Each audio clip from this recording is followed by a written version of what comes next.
All right, hey everyone, this is Ash. Welcome back to the King's Speech.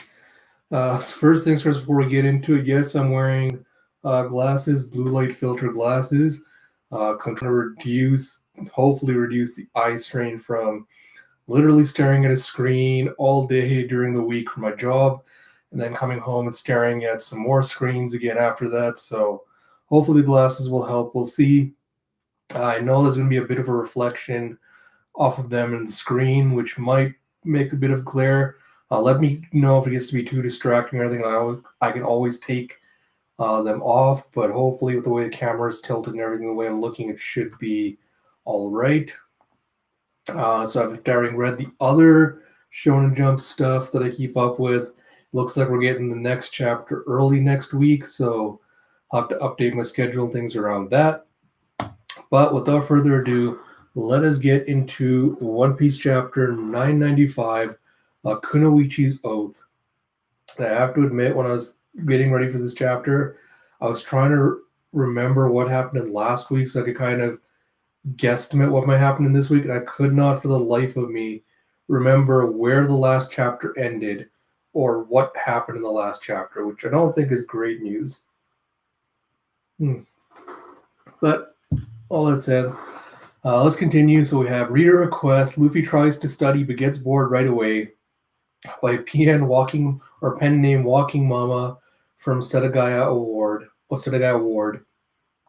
As usual, we have One Piece by Ichiro Oda and then translation Stephen Paul, lettering Vanessa Satone.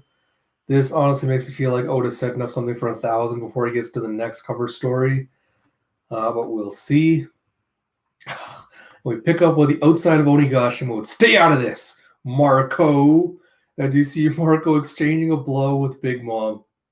And he goes, I may not know what my role here is.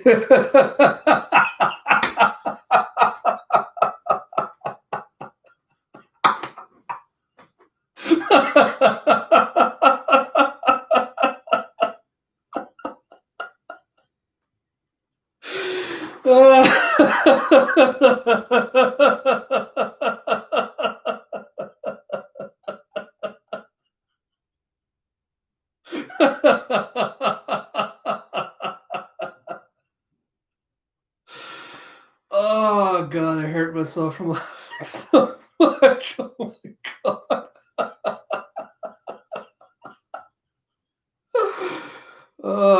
I needed that good laugh. Marco just breaking the fourth wall here as he goes, I may not know what my role here is yet, but I know better than any of them the kind of danger you pose. I do not buy that even for a second.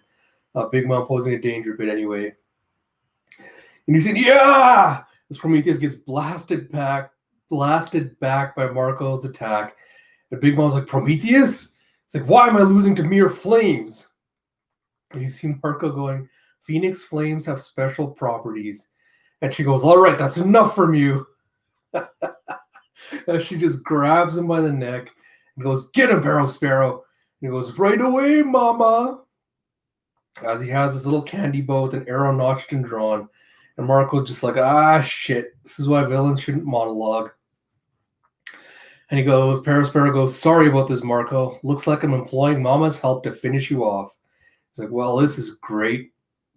And you see the looming full moon over Onigashima, as he goes, there are times in the past when I wanted to kill you more than this. It's all rather He goes, as you see Moon Raid, and you see Carrot and Wanda rushing in. Carrot slices him across the face with her little electric claws, and Wanda slashes him with her sword. And he's like, why you? As he gets these 4 vertical slashes across his face. Big Mom's like, huh? Not you again. Sulongs. Jared, as they slam into Barrow Sparrow and knock him down off his little perch. And this basically gives me confirmation. I think I speculated, I can't even remember how many chapters ago, or if it was done on Twitter, that yes, Oda is a coward that decided that the female minks are going to be all sexy and slim, just like all the women he draws, and the men are going to be looking all monstrous. And he honestly should have gone the other way and made the men all sexy and slim and the women all monstrous. But not surprising in the least, as you see Wanda going, he's the one who killed Pedro. So that's right. If it weren't for him, and you see Perospero, that idiot blew himself up. You're taking it out on the wrong man. And they go, but we know that Pedro's death brought us this battle happening right now. And you see him saying, keep moving onward. He's not dead. I still don't buy for a second he's dead. Marco's like, who are you? And Carrot goes, you must be Marco, friend of the Cat Vipers, yes? He's like, yeah, you could say that. And Big Mom just...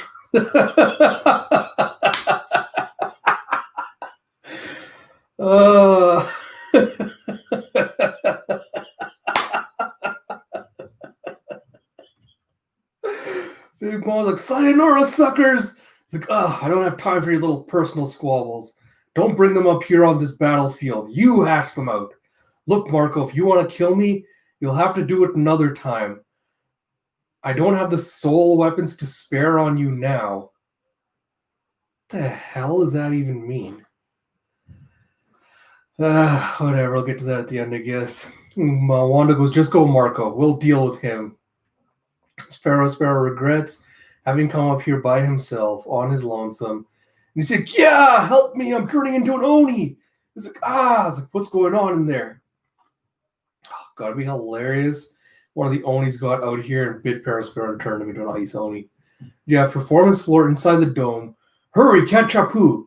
You have Mwah, yeah. Don't let him escape. And you see Zoro doing his 720-pound Phoenix. As Apu's like, yikes! And he's running away. Wheeze. He's like, we're on your side, Apu. Come on, give us the antibodies. And he goes, if I do that, I'll die. I can feel the hostility from this entire floor. Thanks a lot, Queen. And you see one of the other gifters being turned. He goes, give me the antibodies. I don't want to die.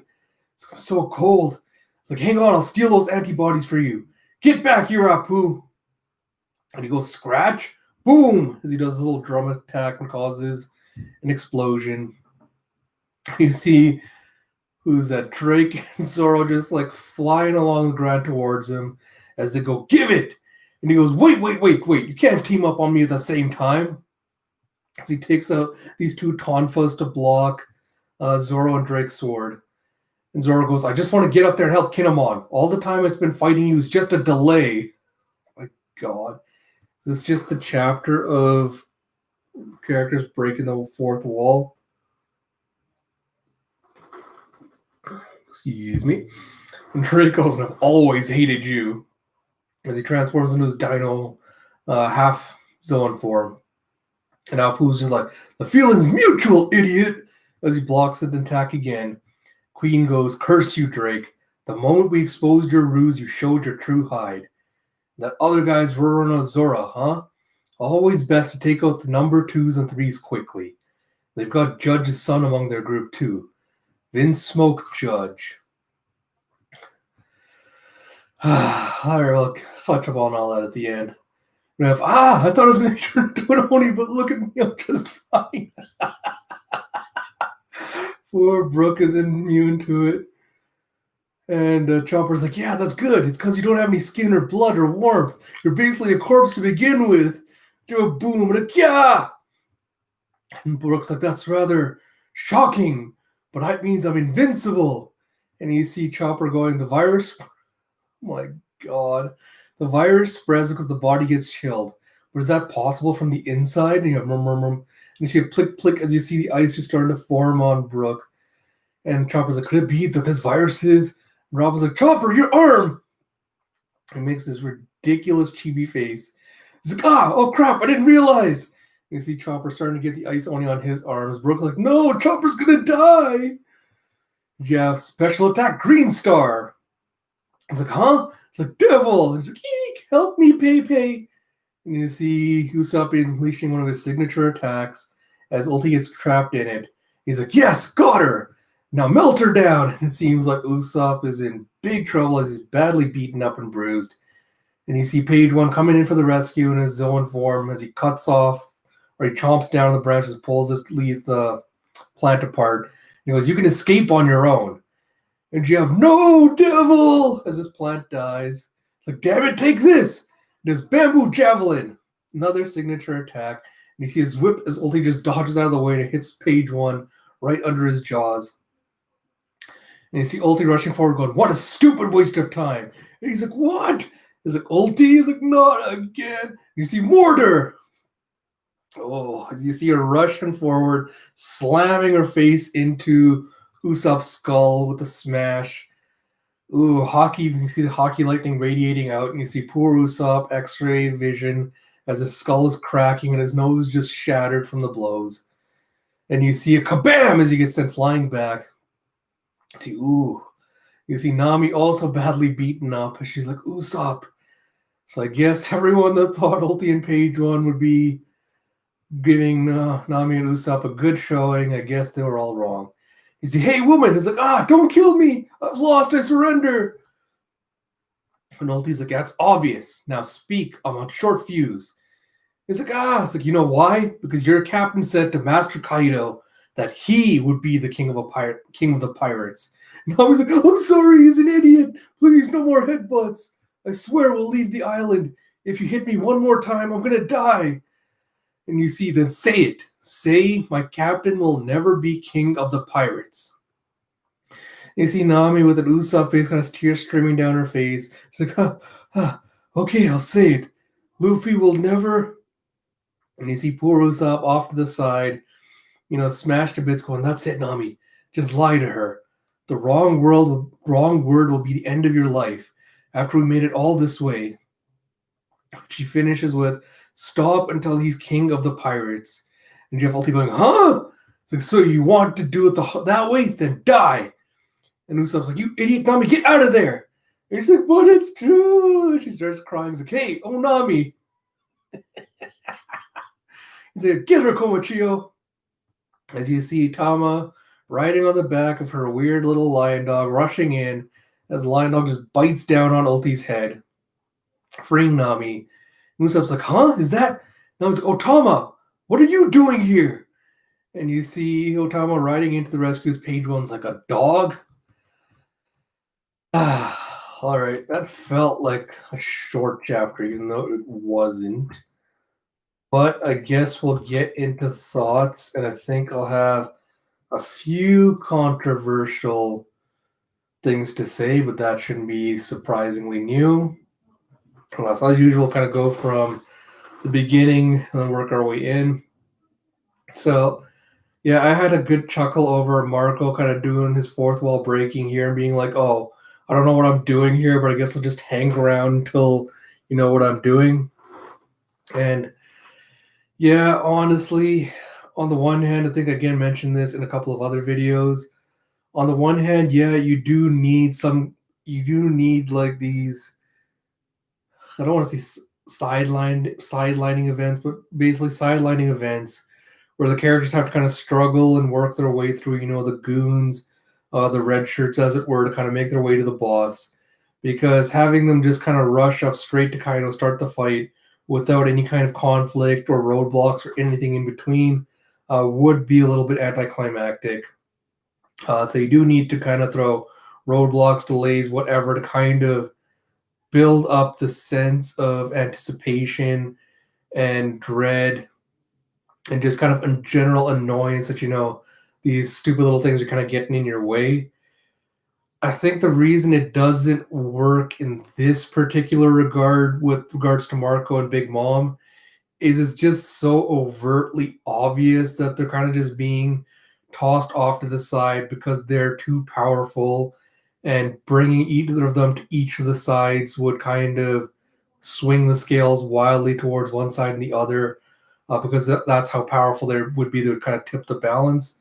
So you need to kind of keep them preoccupied until you get to, the climactic moment or whatever it is. I know a lot of fans still think that Big Mom is going to be defeated here on Wano. Like it's going to be the downfall of two emperors in this arc. I still don't buy it. I still think she's going to be going to Elbaf. That's where her arc will finish.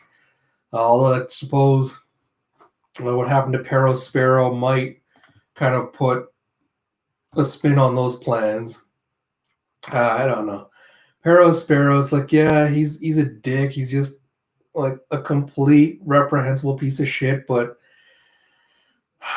again, because I don't really care about any of the Minks or about Pedro or their struggles at this point, I'm not really particularly invested in seeing him get his just desserts. It's like, yeah, all right. I guess it's cathartic for Wando and Carrot to finally get their revenge for Pedro and everything else. But at this point, I just don't care enough about them or their vendetta for it to be have any kind of meaningful impact on me. Which I suppose begs the question: will Pedro get taken down here, or is it just going to be another case of no? Now he's just going to have two more people that want to get revenge on. I don't know. I could see it going either way. I could see Pedro getting taken, well, Pedro Sparrow getting taken down here. I could, no, because I think he would have known by now if Pedro was alive or not. I will see. I'm not going to speculate on it too much. I still don't buy Pedro's alive. I will see what happens though. Like I mentioned, not particularly impressed with the Carrot and Wanda Sulong form because it's basically what if I aged up Carrot and sexed her up and did the same for Wanda, just the sexed up part. So that's whatever it is. I think the only interesting thing about that is Big Mom saying, I don't have the soul weapons to spare on you now. At first, I was kind of confused as to what the hell that even meant. But then I remember back in Dressrosa, Luffy was commenting that because if we're kind of assuming that hockey is basically the equivalent of your soul, you know, and depleting the reserves of one kind of depletes the reserves of the other. So if you use a lot of hockey, you don't have a lot of soul left. If you use a lot of soul power like Big Mom does, you don't have a lot of hockey left. So I'm guessing the fact that both Prometheus and Zeus are out for the count now means that Big Mom's tank is probably running low, especially since she's been going around basically making homies willy-nilly left and right throughout all of Onigashima. So I'm guessing her tank is running low, so she doesn't want to risk fighting against Marco right now until she kind of gasses up, as it were. So we'll see again, but yeah, the stall tactics are just getting annoying. Which kind of brings us to this again. I don't give a shit about Apu one way or the other. Again, more delay tactics. All right, whatever. Ice Oni's running rampant again. The Queen knowing Judge and being like, "Oh, Vince Smoke Judge."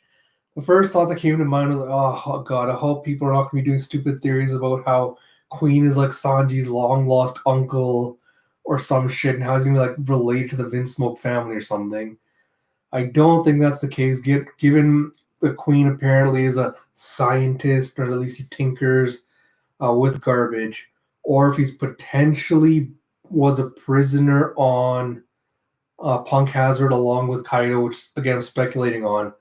I wonder if he heard about Judge through Vegapunk, or it's going to turn out that he was on that science team or whatever Vegapunk and Judge did. Again, don't really care. Yeah, it's another tidbit of mystery Oda wants to add to Queen's backstory.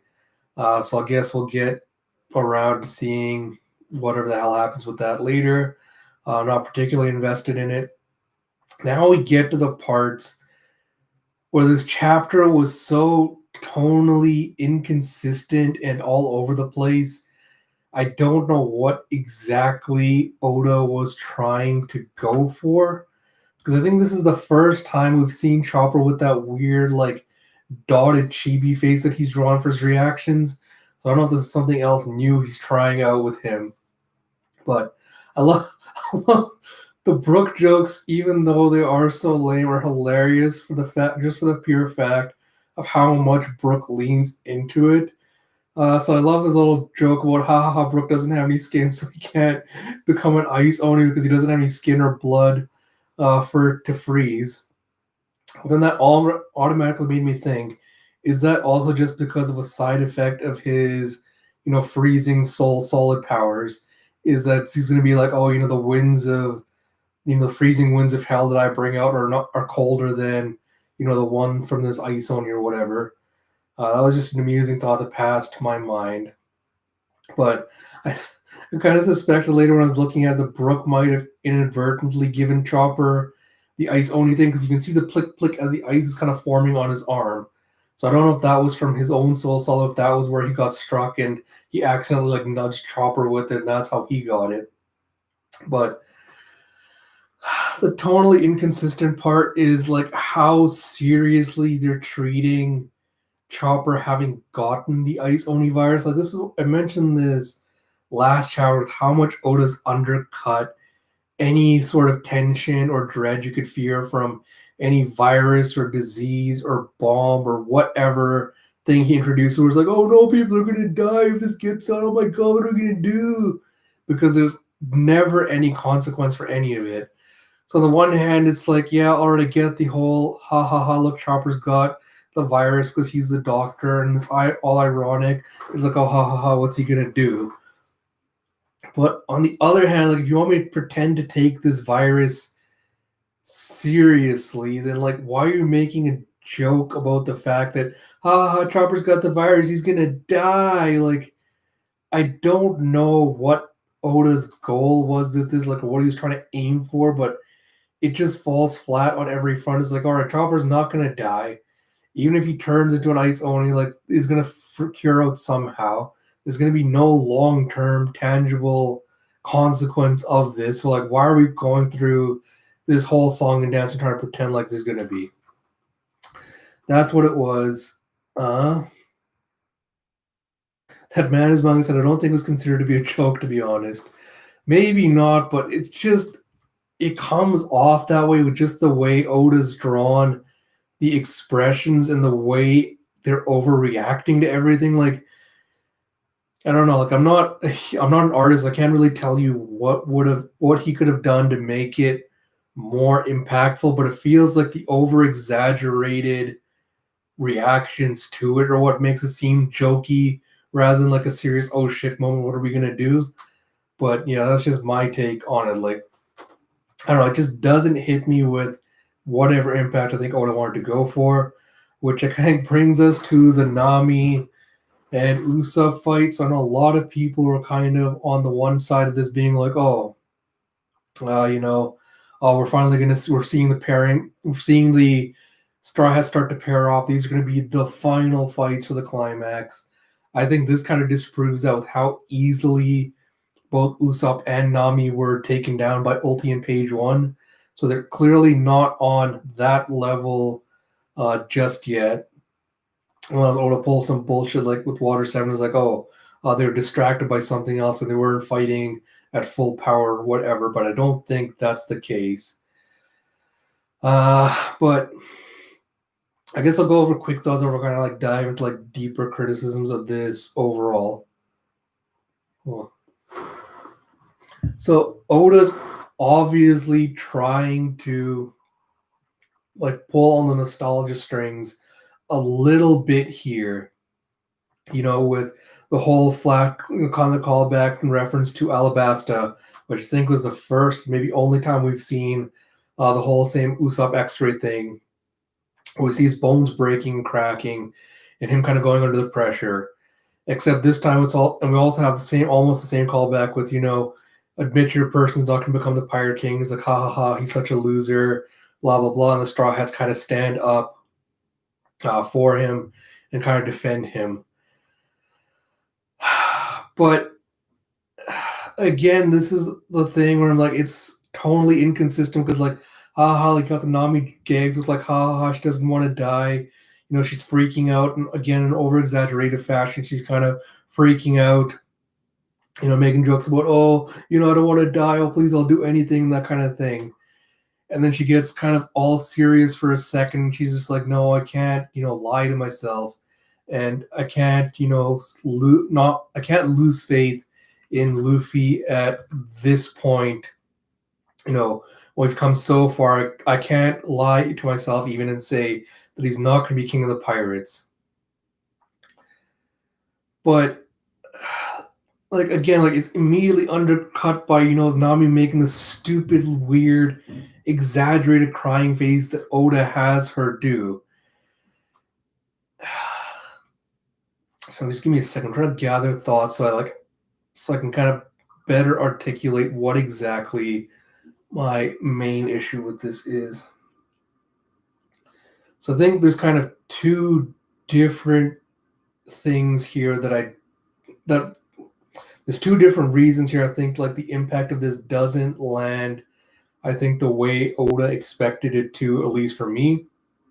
One is going back to what I said about, the callback to Alabasta and kind of Oda trying to embody the spirit of that moment again, where again against overwhelming odds, where it seems like victory is impossible. You know, the Straw Hats are kind of standing up and showing the faith that they have in their captain, their crew, to overcome kind of any situation in which they've always been the underdogs. We had this kind of moment back in Punk Hazard where Usopp kind of mentioned, like, even when I feel like I want to turn tail and run, Luffy's faith in me kind of pushes me to keep going forward because I aspire to kind of like, I aspire to live up to the faith he has in me. What's that really popular drilling show where it's a Kamina goes like, believe in the me that believes in the you or something like that. That kind of quote is the vibes I got from this. The thing is, I think the reason it worked so well on Alabasta was up to that point, Usopp's kind of modus operandi up to that point had always been, oh, I have to run away because I'm not powerful enough. I'm just a weak person. What can I do against such overwhelming power and odds? The crew will forgive me if I run away. I'm sorry, I'm a coward. I can't do this. And we had the first beginnings of him kind of coming around on that and growing and developing past that kind of mindset in Arlong Park when he's taking on Chu and going, no, you know what? I can't do that to my crew because what kind of crewmate would I be if I just took the easy way out all the time when everyone else is giving it their all? How can I call myself one of them if I'm not willing to put in the same effort that they are? And you see kind of a culmination of that in Alabasta where he's going, even against overwhelming odds, even though I'm getting beaten so badly, I'm not going to stand there and just watch as you make fun of my friend. And, you're going to make you eat your words, basically.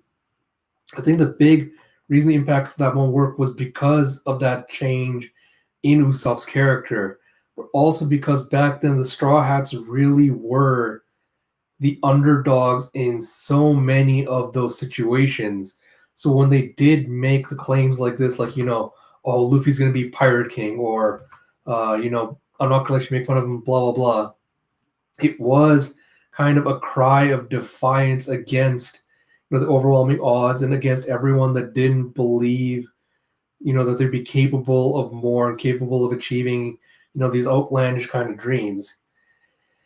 And I think the thing with a lot of post time skip in Wano is there hasn't been that same sense of the Straw Hats being underdogs, especially at this point in the story where Luffy's kind of confirmed as the unofficial fifth emperor. He's gone against Big Ball and basically come up unscathed. The Straw Hat crew, like during most of early Wano, is kind of making fun of how they're not making fun. They weren't taking Kaido and his forces seriously. So never a lot of post time, so it hasn't felt like they're the underdogs railing against, impossible odds to try and climb to the top. And so whenever they say, Luffy will become Pirate King, it seems more like it's a perfunctory kind of response, like the expected thing.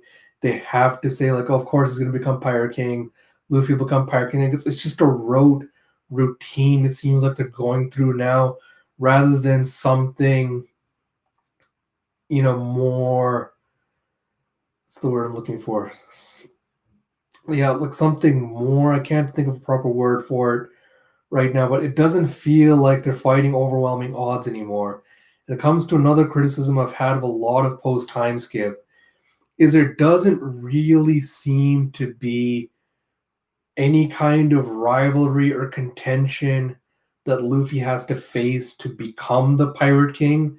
At this point in the story, it feels almost like it's a given that he will just become the Pirate King just because, he wants it the most or just because he deserves it, rather than Luffy, trying to prove that he is the best candidate for becoming Pirate King. I think part of that is due to just the nebulous nature of the role and what exactly it entails. Because we know that Roger, was Pirate King partly because he was the most powerful and no one could really contest his strength. But also, most of his impact and his legacy came around after he died when he started the Great Pirate Age. And so I don't think we really have an understanding of what it means to have someone that is still alive, whose impact is felt on the current world, who occupies the role of Pirate King. And so we don't really know, what the role entails, like what the person that gets the role will do, like what their aims will be. Like we know with characters like Big Mom or Kaido, it's like, oh, I want to be Pirate King just to start a war, etc., etc. But it doesn't feel like you really need the title or that the title is essential to carrying out any of those goals in the same way as, say, Luffy wanting to overturn the current world order would probably need that title more so as a kind of like authority or whatever. I know I'm rambling a little bit here, but I think the biggest problem is like I wish that the supernovas or the emperors or everyone else that's also kind of contesting Luffy for the role of Pirate King felt like they had a legitimate, shot at claiming the title, and it wasn't just a stepladder for Luffy to be like, oh, hey, you suck and your dream is not as powerful as mine, or your conviction is not as powerful as mine, so I'm going to be Pirate King just because I wanted more. I wish we actually saw him having to fight for the title and prove why he's going to be the Pirate King apart from that. So that's part of it. And the other part of this chapter, which is probably going to be my more controversial kind of thought, is this kind of cemented the reasons why I'm so ambivalent about Nami as a character. Like whenever someone mentions, favorite Straw Hat, like, oh, who's your favorite female Straw Hat member? I always default to Robin because I do like Robin a lot more. But Nami was never ever really like even a serious contender for that role as like even a favorite. Be like, oh, I like her character so much that she could be a powerful contender for the role. And this might be a controversial hot take, but I feel like Nami really peaked at Arlong Park, and like that was the pinnacle of her character.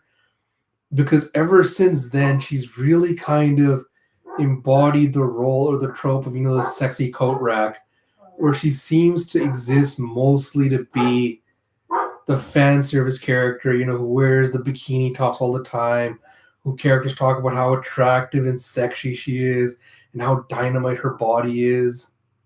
And I know a lot of fans kind of try to argue that, that downplays Nami's importance to the crew because she's the navigator, and without her, the crew wouldn't have gotten where they are, et cetera, et cetera. And like, yeah, no one's trying to say that Nami isn't essential to the crew in that regard, the function she serves, the purpose she serves as the navigator. But there also hasn't really been, any kind of challenge they face where it's like, oh no, we didn't have Nami here, we never would have been able to get, to this place. And in my mind, like if you can literally replace Nami with a magical compass or devil fruit or something, similar to say something like Pirates of the Caribbean, Jack Sparrow's little compass, where it's like, oh, this compass will point you the direction of whatever your heart desires. You could literally replace her with that compass, which would say the certain purposes of navigation, be like, yeah, I'll take you from island to island to island. And if you're not really missing out on anything, and if the only reason you're like, oh, Nami has to stay there or stay on the crew because of nostalgia, then I think that kind of speaks to how one-dimensional and stagnant her character has been since Arlong Park, where it's just like, yeah, it's fun to kind of see her interactions with the crew, and there's a fondness for her that we have because of Arlong Park, which was, the arc that a lot of fans were, the arc that a lot of fans point to as the thing that drew them into the series and kind of cemented their love for it because it showcased everything the series was and could be. But it felt like after that, Nami just kind of been a hanger on there and kind of just she's just been kind of riding that wave of nostalgia and fondness we have for her because of Arlong Park. And to me, that's why like this moment didn't land with the impact it did. Is because Nami just seems like a hanger on, and there hasn't been anything for her to do or larger character arc for her to kind of grow and develop into. And it's not just her; it's a lot of the Straw Hats as well. And I wish that wasn't the case. I wish there was, something going for her that would make her a compelling and interesting character. But there really hasn't been. And feel free if you feel like I'm saying something that's way out to left field or something that's patently untrue. But I honestly have to say this is the reason why I'm so ambivalent about Nami is that her Arlong Park kind of completed her narrative arc, and ever since then she hasn't really had anything she's aiming for or striving to do. Apart from drawing the world map, which hasn't even been mentioned, I don't think, once for like hundreds and hundreds and hundreds and hundreds of chapters. Beside, even though it's apparently her big dream to kind of do the whole world map, we haven't seen any kind of progress, even as a side panel to be like, hey, she's still working on this map, still super important to her, whatever. So yeah, I don't know. Like I wish Oda would do more for these characters, but I feel like talking about the flaws and the pitfalls in the way he's approaching his storytelling and the reason I feel like the Straw Hats are more one-dimensional, stagnant characters. I feel like that needs to be its own video because I think there's a lot on there I have to cover regarding that. But yeah, like I said, we'll see. But quick thought that did strike me as kind of, I guess, to play the devil's advocate for everything I just said. On the other hand, I can see how this could be interpreted as a moment of growth or development for Nami, because up to this point, her, part of an aspect of her character has been, I'll survive no matter what the odds are. I'm a survivor. That's what I do. I don't want to die, so I'll do anything I can in my power to make sure I survive and struggle and carry on. And we kind of saw part of that back in Skypiea, where Enel kind of shot down everyone. And when he told her, either join me or die, and she instantly capitulated and is like, all right, fine, I'm going to join you, no problem. I'll do whatever you say. Just don't kill me. And she kind of tried to justify it back then with, the odds are way against us. How can we defeat someone so powerful? And then Luffy gave her that little spiel about, hey, you're part of the Pirate King's crew now. You better act like it. So you could potentially argue that this is kind of the culmination of that subtler arc of hers, is where her declaration to Luffy is going to be the Pirate King is basically an affirmation of her, changed belief, whatever, that, while survival is important, while she still doesn't want to die, she's no longer kind of turn her back on her values or her friends anymore, despite the odds. Like she's not going to try to run away anymore. So you could try to potentially argue like this is the culmination of that, but again, it's been so long since I felt any kind of emotional investment in the Straw Hats or their journey or their arcs, that even moments like this, they just don't land anymore. Like I said, it just feels perfunctory, and I wish it did. And I wish, because I know a lot of people on my timeline are probably going to love this moment. They're gonna love, the whole Nami's declaration thing. I wish I felt the same way. I really don't. But I think that's enough about that. I might work on a video going in depth into my ideas regarding that, about why, what the character. I might do a video about like kind of storytelling in general and kind of how Oda does hits and misses with that. And with all that said, a final thought before I kind of round out this video is I hope this isn't the extent we're going to see of, the Straw Hats' wills being broken. Because again, this is something I've speculated on and wanted for a long time, is to see Kaido actually break down the Straw Hats' wills to the point where there's actual doubt regarding, their commitment to Luffy's dream and goal, or at least we see enough, enough of them going through torture, beatings, whatever, they get to the point where Kaido's like, even after going through all of this, they wouldn't break, either one or the other.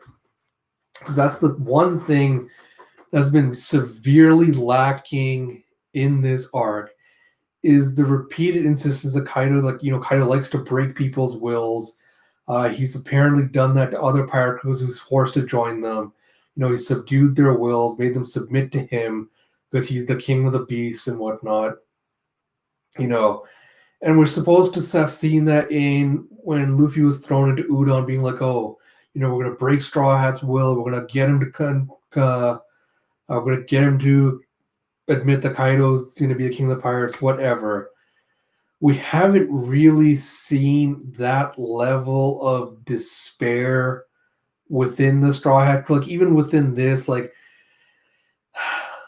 yeah, seeing Nami get beaten up and like bloodied for like the first time in what seems like forever, seeing Usopp get beaten and bloodied, kind of like, yeah, it lends a little bit of credence to the idea that they are struggling against Kaido's crew, that it's not going to be an easy victory, etc. But again, because Oda's kind of undercut so much of the consequences of the actions in post time skip, I have a hard time believing that, Nami's going to be irreparably damaged, or she won't be fully healed, back to 100% fighting power by the end of this arc. Whereas again, pre-time skip, post Alabasta, a lot of the Straw Hats were still dealing with the injuries and fallout from the fights in that arc. Thriller Bark was the same thing. Sabaody was the same thing. And I don't feel like we've ever seen that in any respect in the New World, even though it's supposed to be so much, tougher and harder than the Grand Line, to the point where pirates call it paradise. I've never felt that sort of dread or tension with any of the Straw Hat struggles up to this point. So I'm kind of hoping we do get to that where I don't think arrogance is the right word, but I think arrogance is the right word, where they're finally forced to accept that they have been taking, the struggles up to this point too lightly, and that they do have to take it more seriously. But we'll have to wait and see. There's still 5 chapters, chapter 1000, and I honestly do not know what shape that's going to take. I think I have to say, though, that the last time I ever felt this bored reading chapters week to week was back during Dressrosa, back when, Luffy's trying to make his way to Doflamingo on top of the tower thing, wherever the hell he was. That was the last time I'd ever felt like, all right, this is getting so boring. I don't think I want to keep up with this week to week. Wano's making a serious play for that crown, because I know everyone's like super hyped to get to chapter 1000. Like, oh my god, chapter 1000, I can't believe it. Like, Oda must be planning something big. And I just don't feel any excitement, tension, nothing whatsoever. So I don't know. Unless Oda does something super surprising, I don't know if it's going to be worth it. I don't know. I'm to see how I feel about the series once we reach that milestone. That said, thank you all for tuning in. I hope you all enjoyed this video despite, the criticisms and the ramblings and everything else I did. As always, if you do like my videos, please do like, comment, subscribe, all that good stuff.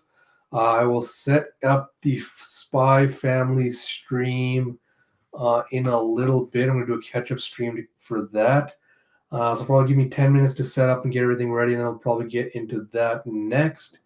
I'll also have a channel update video probably out sometime this evening, along with a welcome to the channel video, which will kind of give everyone that's new to the channel, doesn't know who I am or what I'm about, a little bit of an intro and spiel about who I am, what I do. And saying all that, until next time, this is Ash. Talk to you all later.